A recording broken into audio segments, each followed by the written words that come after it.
بسم الله الرحمن الرحيم والتين والزيتون وطور سينين وهذا البلد الأمين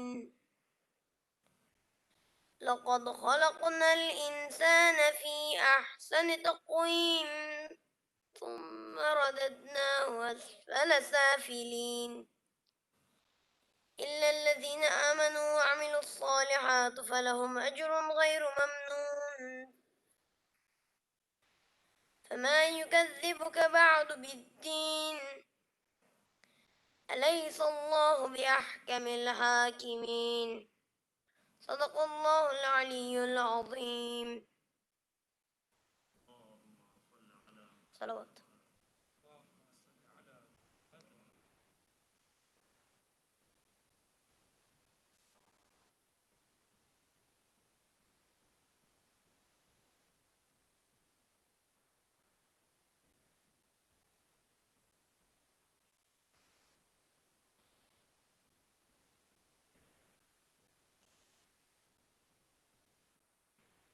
أعوذ بالله من الشيطان اللعين الرجيم.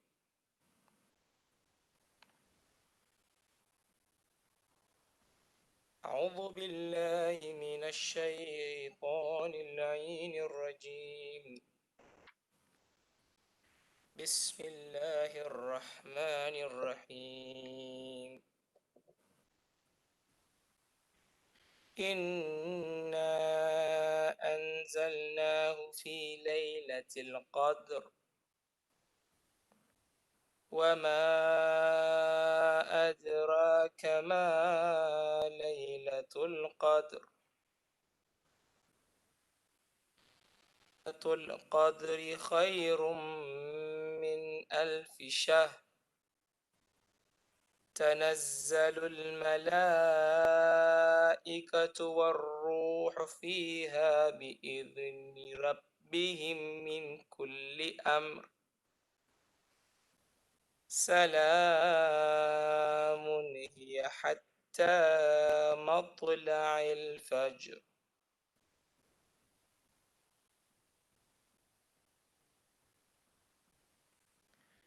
بسم الله الرحمن الرحيم. والتين والزيتون وطور سينين وهذا البلد الأمين لقد خلقنا الإنسان في أحسن تقويم ثم رددناه أسفل سافلين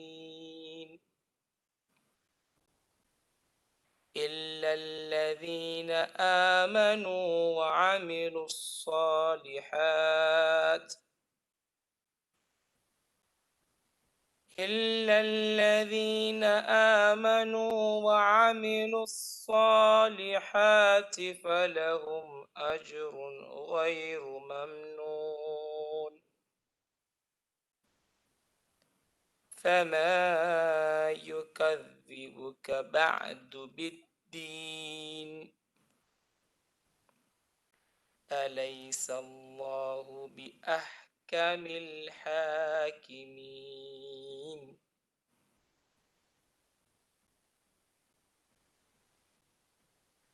بسم الله الرحمن الرحيم.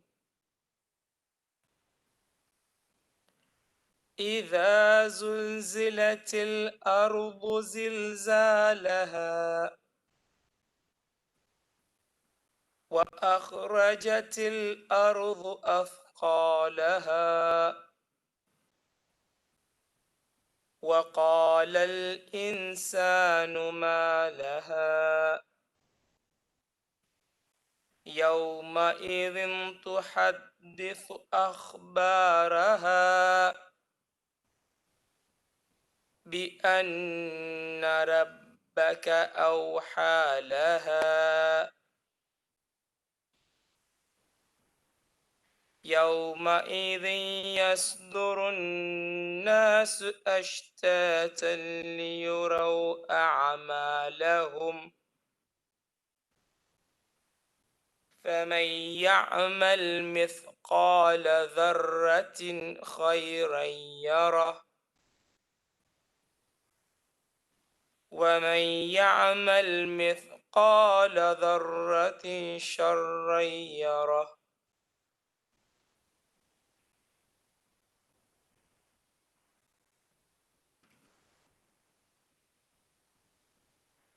ألهاكم التكاثر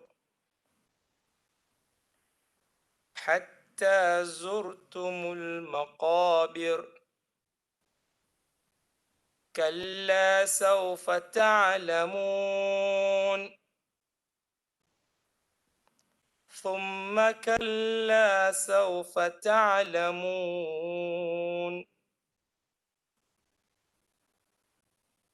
كلا لو تعلمون علم اليقين لترون الجحيم ثم لترونها عين اليقين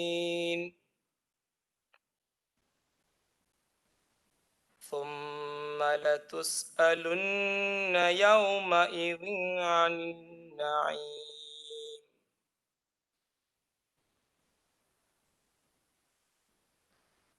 بسم الله الرحمن الرحيم.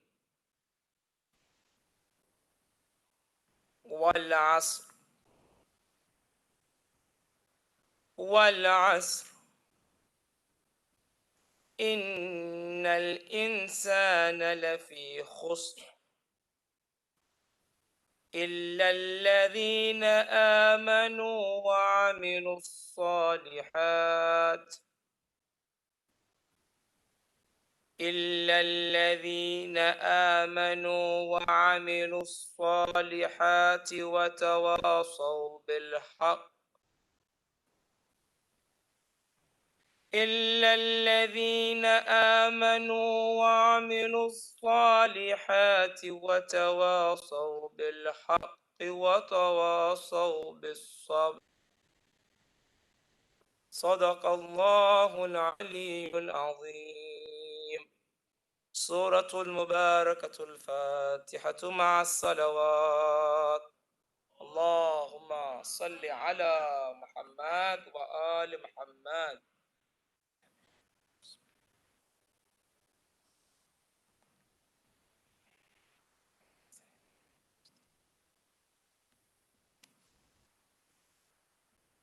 Assalamu alaikum, brothers and sisters. We would now like to start our program, and I would like to invite our respected Sheikh Mohammed Mehdi to present his lecture with Allah salawat ala Muhammad wa ali Muhammad.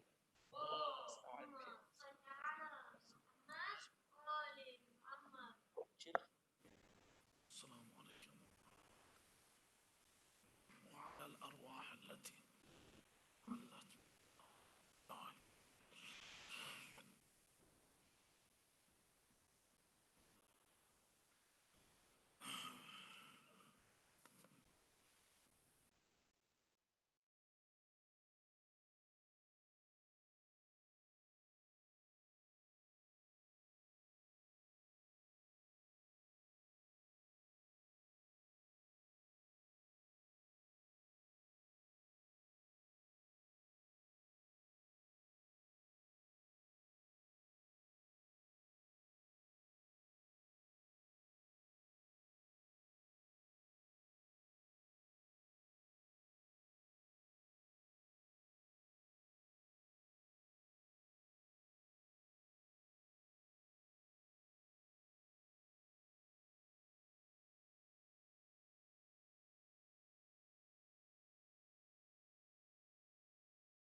وعلى أهل بيته الطيبين الطاهرين واللعنة الدائمة على أعدائهم أجمعين. صلوا على محمد وآل محمد.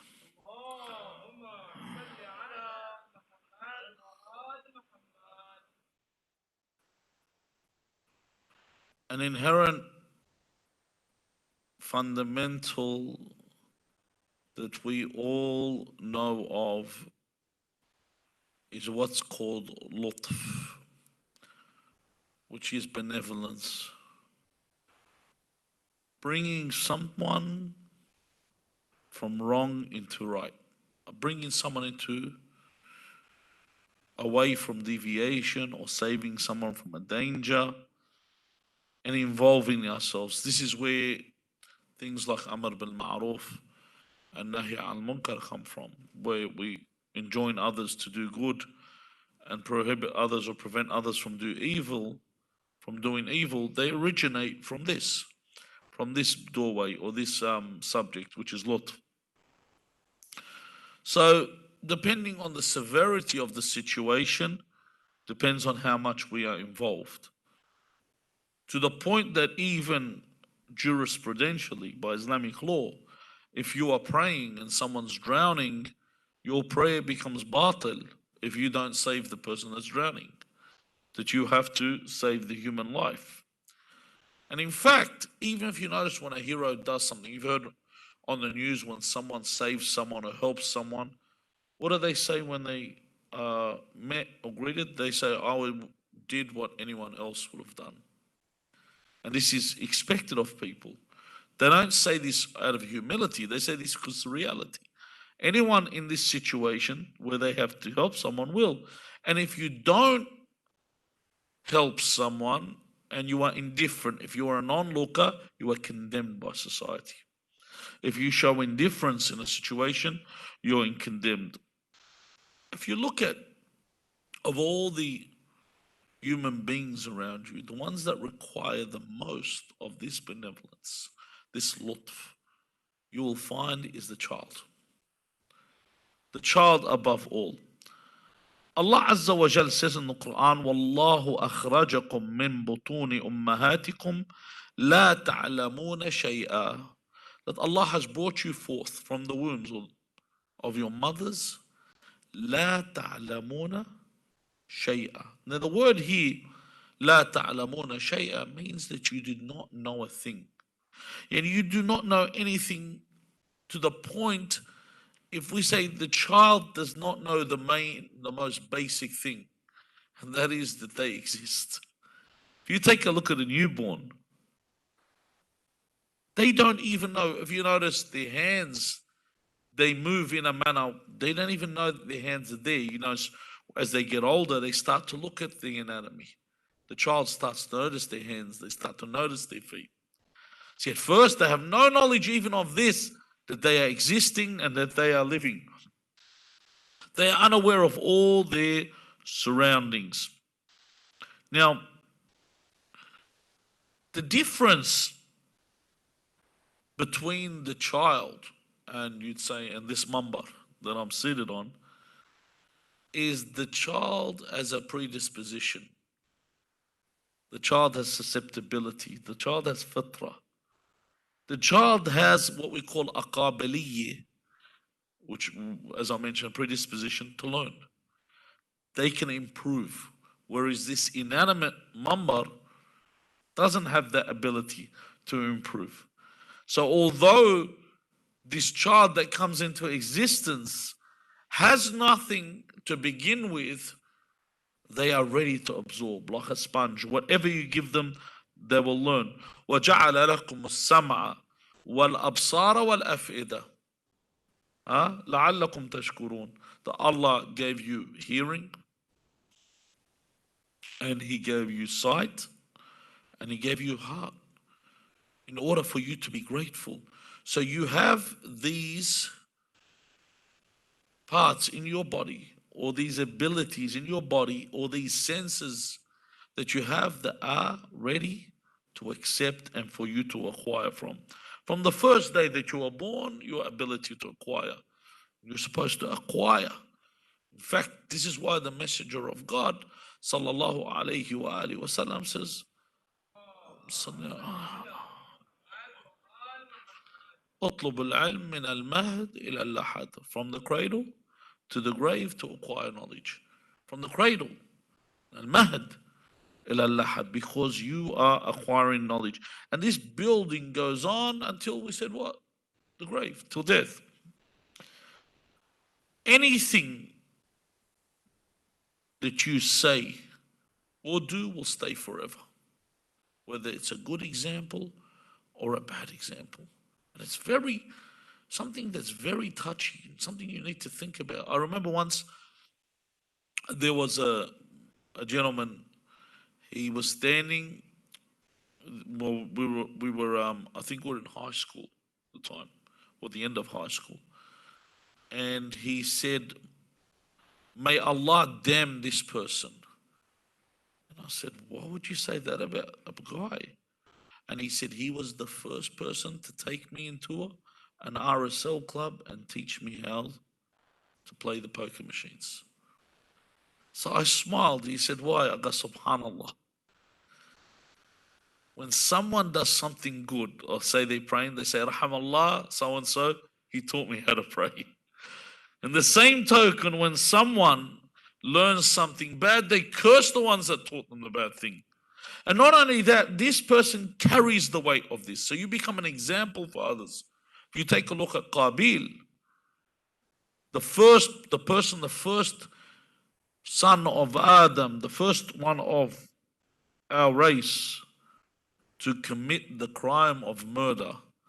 Every time murder is committed on the earth, he has a share till the day of judgment, because he set that example. And everyone that does this gets the full recompense, they get the full punishment or retribution for what they did, but he also gets the same, because he's the one that began this. So everything that they learn, everything that you do will have an effect, and it becomes like a hand-me-down from generations to generations to come. You pass down this knowledge to the ones before and after. Whether it's prayers, whether you teach them fasting, hijab, all that has this repercussion. And a good child is a blessing for the parents. In fact, Allah mentions in Surah Al-Furqan, وَالَّذِينَ يَقُولُونَ رَبَّنَا هَبْ لَنَا مِنْ أَزْوَاجِنَا وَذُرِّيَّاتِنَا قُرَّةَ أَعْيُنٍ. That they ask, when we say قُرَّةَ أَعْيُنٍ, give us, they say, "Oh Allah, grant us, oh Lord, grant us in our wives and our offspring, قُرَّةَ أَعْيُنٍ." قُرَّةَ أَعْيُنٍ means a joy to the eyes, something that makes me happy. That I want a good child.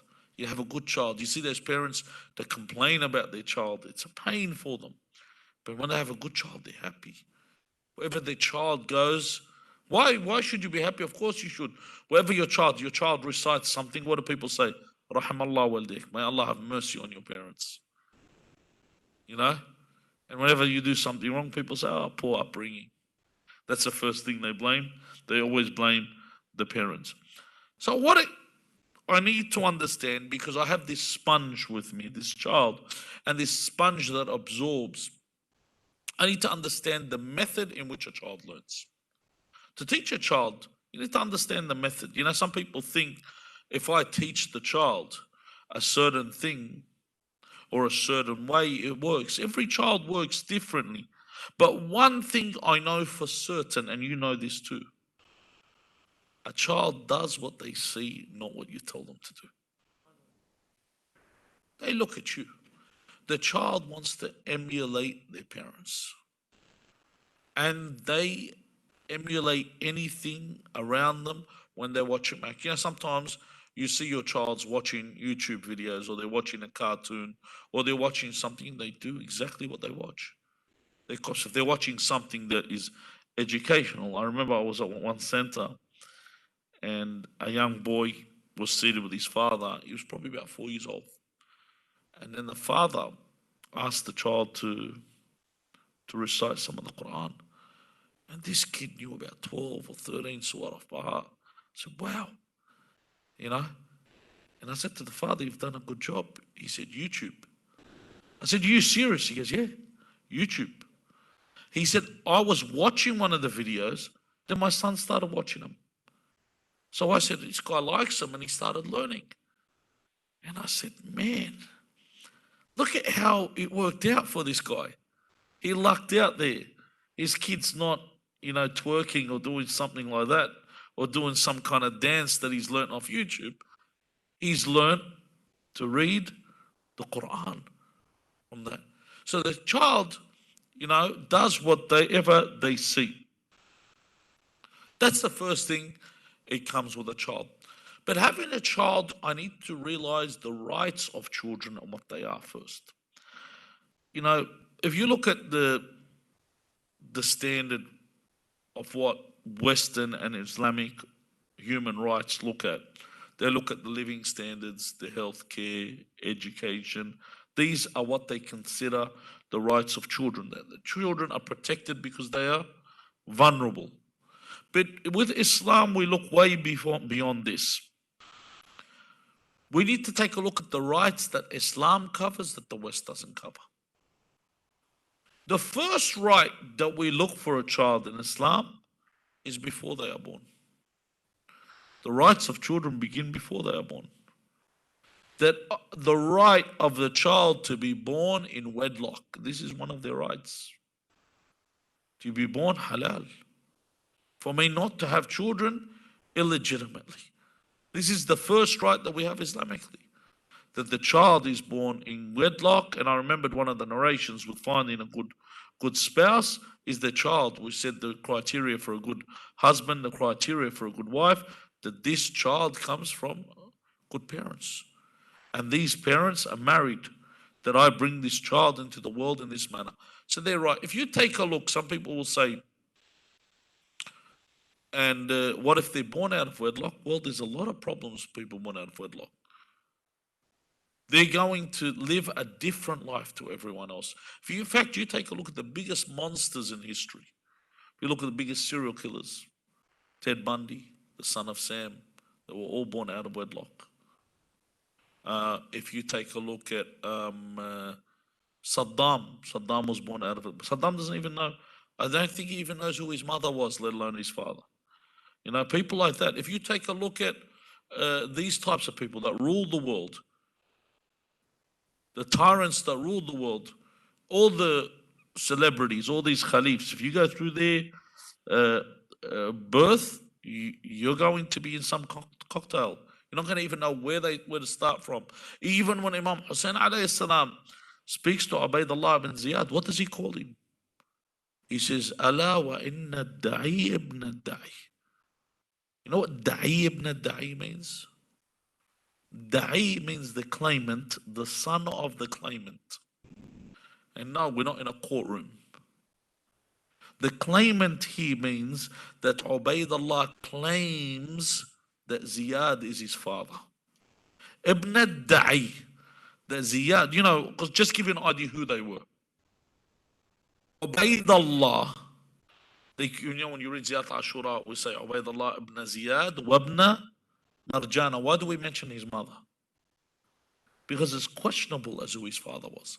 In fact, his father Ziyad, historically, was called Ziyad ibn Abi. Ziyad, the son of his father. He was an unknown as well. Where they popped out from, where they came from, they become a scourge on society. They enter society like this. You take a look at the biggest killers, Al-Hajjaj ibn Yusuf al-Thaqafi. His father is questionable who his father was as well. Amr ibn al-As. Imam Hassan alayhi salam says to him, أنت الذي تنازع فيك خمسة من قريش. 5 men claim to be your father. To Amr ibn al-As. So look at these people, where they came from. So the first right of a child is that they are born in wedlock. The second right, which the West now overlooks, is the right and the vulnerability of the child in the womb. In the womb, the child has a right. Right now, the biggest fuss about the vaccination is what? is the fact the vaccination they want to bring out now has been extracted from aborted babies. I don't like to use the word fetus or embryo, because when you go, if someone says zygote, fetus, they're just talking about stages. It's like, for me, when someone says these, it's like saying infant, teenager, adult. You're still a human. So these are just technical words to make you sound like you're smart or you know what you're talking about. But these are different stages in the gestation period within. Isn't that right? But they're still babies. They're aborted human beings. And the biggest fuss that's come out now is that this new vaccination that they're bringing, this vaccine, has been extracted from aborted babies. So these, when we say aborted, these are babies that have been killed. They are living. We're not talking about someone that's taken the morning after pill.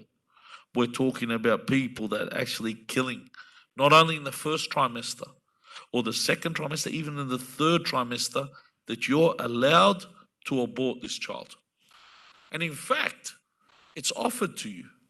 When a woman's pregnant, they'll come up to her and say, look, there might be some complications with this birth. You have the option to abort. Imagine like someone says, you can kill your child if you want. Some people might think, hold on, I think he's going overboard by calling them children and babies. But if you think that, you do know that this is a stepping stone to what they want to really do. And this isn't a conspiracy theory. This is something you can Google. This was a study written. I've seen this study by medical ethicists. Medical ethicists are people that research something, whether it's ethical to do medically or not, before it's undertaken and taken into study. There's been a journal from Milan, there's one from Melbourne, and there's one from I forget which is the university, I think Birmingham, I think one of or Leeds, I can't remember, in the United Kingdom, where these papers that they've put forward are to suggest, and these are from February, I think 2018, 2017, but you can look them up, you can Google them and see them, talking about whether it's ethical to do what? To even kill newborn babies. I'm not exaggerating, it's something you've got to research. Why? They say because they have not yet developed a personality and they don't find it unethical. Like if they have a baby, look, I don't like the look of this child, we should be able to abort this child. This isn't a joke. This is something that you look at. In fact, tomorrow it'll be something that's accepted, just like abortion has been accepted today.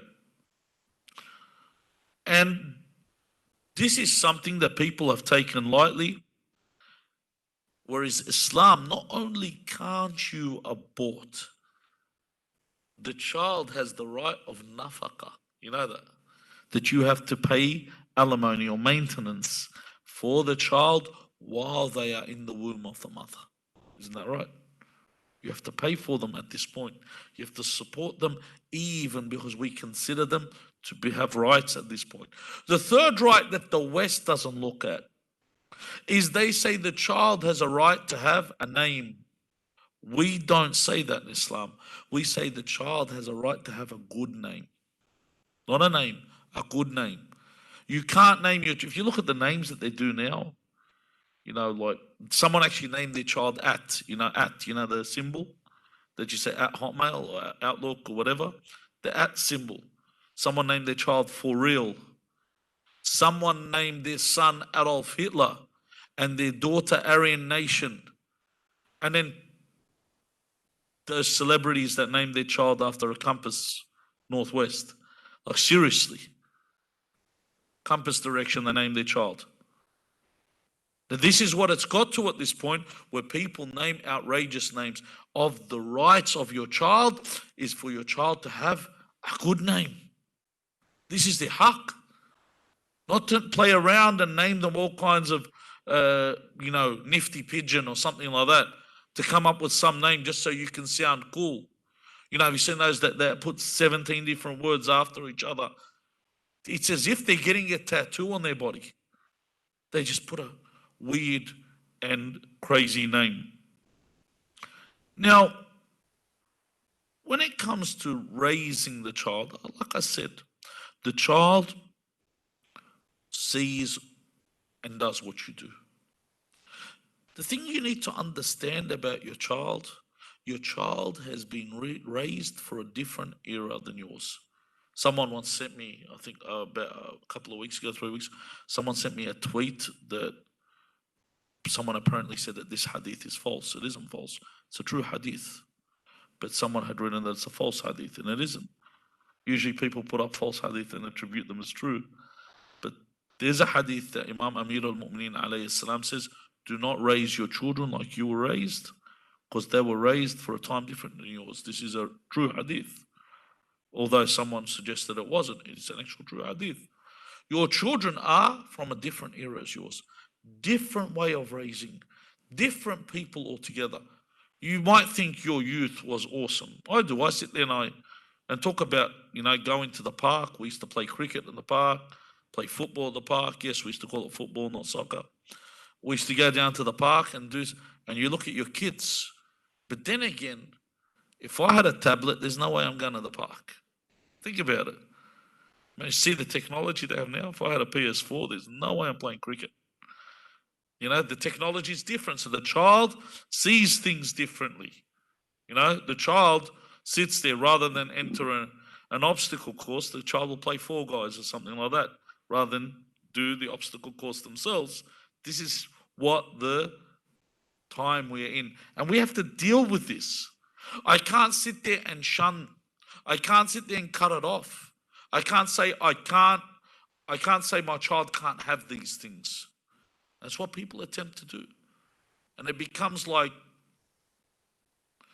the ones that have been forbidden or depraved, the moment they have the opportunity, they lose control. They say, finally, I can do all this. Your child is not a computer that you program to be just like you. Your child is not your property. You don't have the authority of ownership. Your child is a person in their own right. And in fact, you are given guidelines on how to raise them. For the first 7 years, it says give them the treatment of what? They're a king for 7, they're royalty. Does that mean I let my child run on top of my head? No. Then your child will have no adab.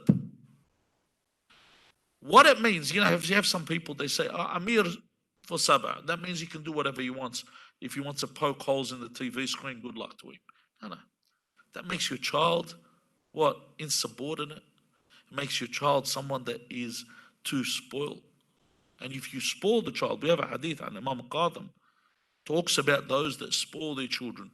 And then when the child grows up, and he mentions in the hadith, I don't, because it's an Imam, I don't want to quote but he scorns such people in this narration. That when I raise my child for the first 7 years, it means I don't obligate them for anything for 7 years.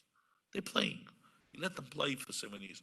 But it doesn't mean if he wants to put a butter knife in the electric socket, I say, good boy, go for it, No, this is where I take my stance, you know what I mean? I have to raise them at the same token. Then for 7 years, their position is the position of the abd. They're the slave. What it means in what sense? That you have to make them work, you have to make them learn, you have to teach them to become contributing human beings. They played for 7. You get these people that want to raise their child from a young age. The child's 4 years old and the father's beating him with a belt to make him a hafiz of the Quran. What religion do you speak about? They beat them up because, my son has to learn this surah part. If he doesn't, you're beating them to learn what? At 4 years old? The child wants to play. They tell you, but they learn. I go, yeah, so do those dogs that they make them walk on 2 legs. They beat them enough so they walk on 2 legs. It's not because they want to. It's because you've broken their spirit. So those first 7 years where you let them be, then the 7 years where you start to educate them and teach them. The next 7, he says they are in the position of an advisor. So you treat them like a friend. Not when they're 14 and onwards, you still treat them as if they're 6, or sorry, as if they're 9. When they're at that age, you treat them like a friend. I associate with them, I take out my child, I befriend them, but there's still that respect factor. You're still the father. But I have that relationship with them. I need to look at the way that my child dresses. This is important. The way my child cuts their hair. The way that they cut their hair is also, it's something significant. People don't see it. I don't mean be too pedantic. You know, some people, they'll look at everything and say this is wrong. I'm talking if they look like Dennis Rodman, for example, yeah, you kick up a stink. But if they've grown their hair a bit long, don't make a big fuss about it. If their hair's nice, haircut that looks nice, okay. But if it looks like I always tell my barber when I take my child in, he says, "How do you want his hair cut?" I say somewhere in between, someone that looks like they beat up people, and someone that looks like they're getting beat up. So somewhere in the middle. You know what I mean? Somewhere in between that. It's either I don't want him to look like a bully, and I don't want him to look like a bully victim. Somewhere in the middle. Just get him in there. You know what I mean? This moderation as Islam is. The child is in a great danger. And this is why it's important. We go back to the origin, the issue of this benevolence. You need to look after the child. They are so important. If I don't pay attention to them now, who raises them other than you? Now, sometimes you sit there and you watch something with your child. You watch a movie with your child. Your child enjoys the fact you're watching the movie with them. You play with your child. The child enjoys the fact that you're playing with them. And even when you play a game with them, you don't let them beat you. You got to show them who's boss. But you play with them. Do you know what I mean? You play with them. You experience that moment, and that's what they remember. They will always remember that, and they'll remember you were there with them. This is what happens when you raise them. A lot of people, they make children, they have children. It's not nuclear physics to make a child. Raising the child is what's important. Nurturing the child is what's important, because when the time comes when you need this child to be a grown man or a grown woman and take up a role where they are expected to take this role, they are ready for this role. They are ready to assume this role. This is where you see people, especially like now with social distancing, so I can't really come down on people, but you see where people bring their children to the majlis. It's relevant. It's very important to bring your children to the majlis. It's very important to make your children participate in the majlis. Outside where they could be giving out whatever. They could be giving out the food. They could be helping out in cleaning. That they know that this is the house of God. This needs to be looked after. They are built up from their youth with this association and this feeling. From the very beginning, I make them associated on this path. These nights are the nights where we start to enter the major tragedies. And tonight, we talk about the son of Imam al-Hassan alayhi salam, al-Qasim.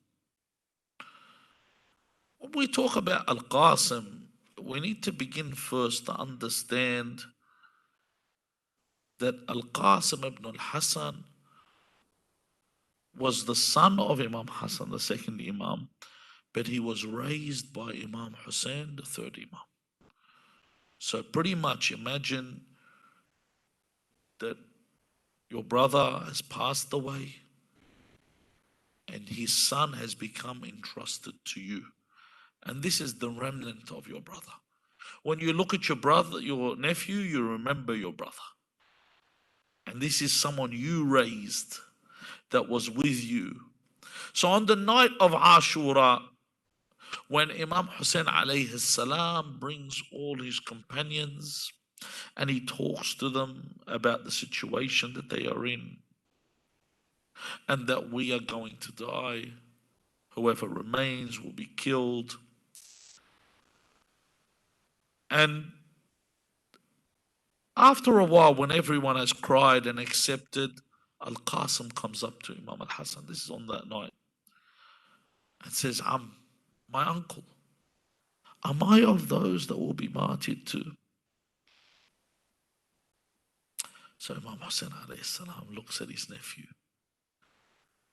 and says to him, وَكَيْفَ تَرَى الْمَوْتِ? How do you perceive death? He says, for you, أطيب من العسل. It is sweeter than honey. This is the first moment in which he requests from his uncle. That he says it is sweeter than honey. So then this is as a prerequisite. So on the day of Ashura,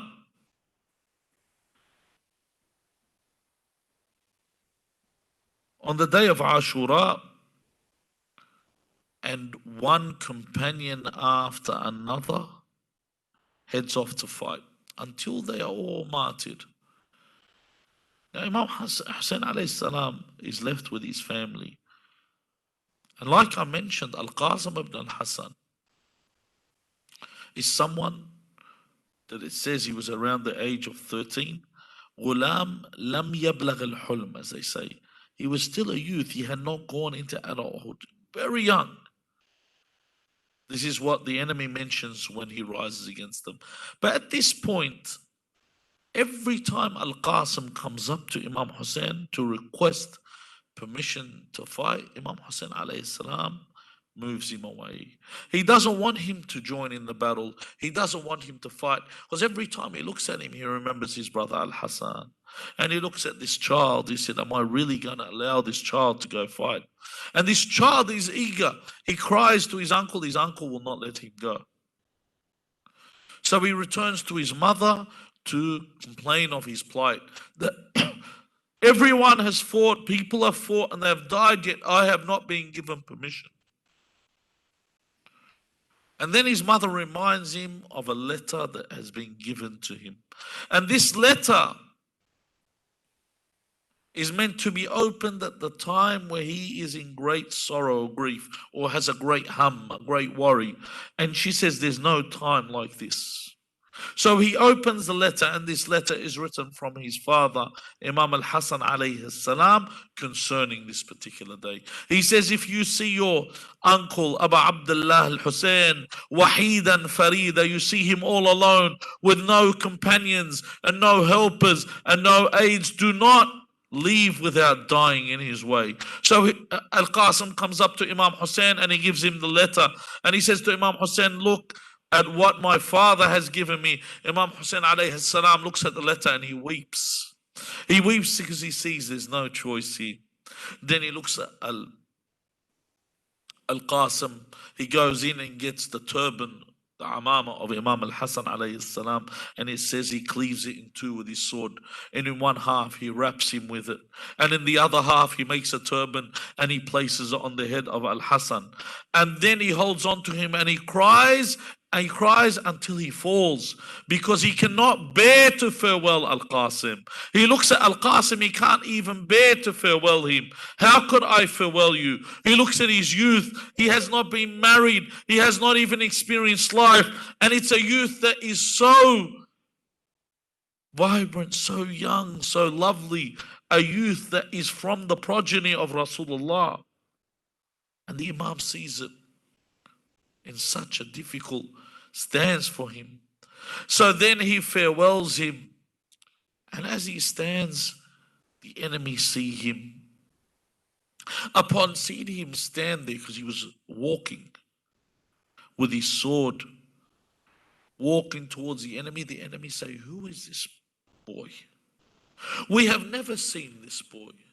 Who is this boy that comes to fight us? So Al-Qasim stands up and says to them in a poet, In a poetic way, he says, In tankuruni فأنا فرع الحسن. If you deny me, then I am the son of the Hassan, al-Mushtaba. He says, إن تنكروني فأنا فرع الحسن صبت النبي المصطفى والمؤتمن. I'm the grandson of Mustafa. I'm the grandson of Rasulullah. هذا حسين كالأسير المرتهن بين أناس لا سقوا صوب المزان. This is Hussein who stands between these people that have no justice, like what? Asir al-Murtahan, like a hostage that is being ransomed. This is the position that you have left my uncle Abu Abdullah al-Hussein. So he lets them know who he is. If you do not know me, I am the son of Hassan. I am the grandson of Rasulullah. I'm here to defend Abu Abdullah al-Hussein. So he moves forward to fight them. As he is fighting them, one of the enemies as he sees him come along, he says, I swear, if he came to fight me, I could not kill him because of his youth. Another says, I swear by God, I will make his uncle weep over him. And this enemy comes along as he waits for the opportune moment. At this moment, Al-Qasim ibn al-Hassan, his sandal latch breaks. He goes down to fix the sandal latch, and then this La'in comes and lifts a sword and he strikes him upon his head. And then when the Qasim falls down, he screams out, Oh, Uncle Hussein, adrikni. He calls out to his uncle, Hussein, come to save me. Imam Hussein comes running. He comes towards them. He comes like a furious lion to save his nephew from their hands. He fights through them. He gets to him. As he arrives, he looks at Al-Qasim. It's as if Al-Qasim is about to say something. He opens his mouth. He wants to hear what Al-Qasim has got to say, but all that comes out of the mouth of Al-Qasim is blood. As his soul removes from his body, Imam Hussein alayhi salam looks at Al-Qasim and says, Ya Azzu ala ammik. It's too much of a burden upon your uncle that you call him and he doesn't avail you, or he comes to you but doesn't help you. Inna lillahi wa inna ilayhi raji'un. Wa Qasima. Imam Hussein alayhi salam picks up Al-Qasim to return him to the tents. The women come out screaming and crying and beating themselves as they see the youthful body of Al-Qasim before them. And at this point, they look at him and they weep and they say, Wa Qasima wa walada. At this point, Imam Hussein alayhi salam has witnessed something that is too much on him. Imam Hussein weeps over Al-Qasim and he looks at what is left for him from his brother Imam Hassan. Inna lillahi wa inna ilayhi raji'un. Wa sayalamu alladhina zalamu أي منقلب ينقلبون والعاقبة للمتقين. اللهم صل على محمد وآل محمد. اللهم إنا نسألك وندعوك يا الله باسمك الأعظم. يا الله يا الله يا الله يا الله يا الله يا الله يا الله يا الله يا الله يا الله. Allahumma cure our sick. Ya Allah, anyone that is ill, anyone that's related to someone ill, oh Allah, in the name of Al-Qasim ibn al-Hassan, that they are cured. Oh Allah, have mercy upon our deceased. All those that have gone into your mercy, oh Allah, remove from them all their sins and transgressions with the blessing of Muhammad wa Ali Muhammad, and place them with whom they love. Oh Allah, fulfill our needs. Anyone here that has something that they are asking for, oh Allah, grant them what they ask for. Oh Allah, do not take us from this world until you are pleased with our actions and that you are pleased with us. Oh Allah, hasten the reappearance of our master Al-Hujjat ibn al-Hasan al-Mahdi. Bismillahir Rahmanir Rahim. Allahumma salli ala Muhammadin wa ali Muhammad. اللهم قل لوليك الحجة ابن الحسن صلواتك عليه وعلى آبائه في هذه الساعة وفي كل ساعة وليا وحافظا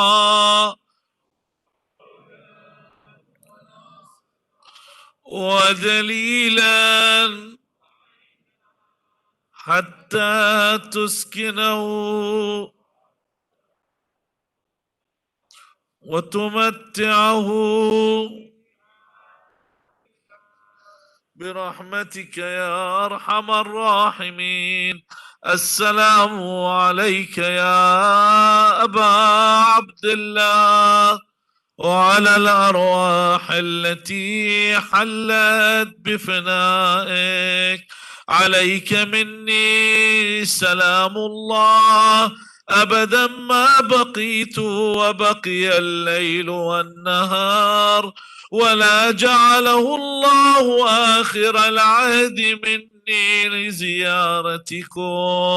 السلام على الحسين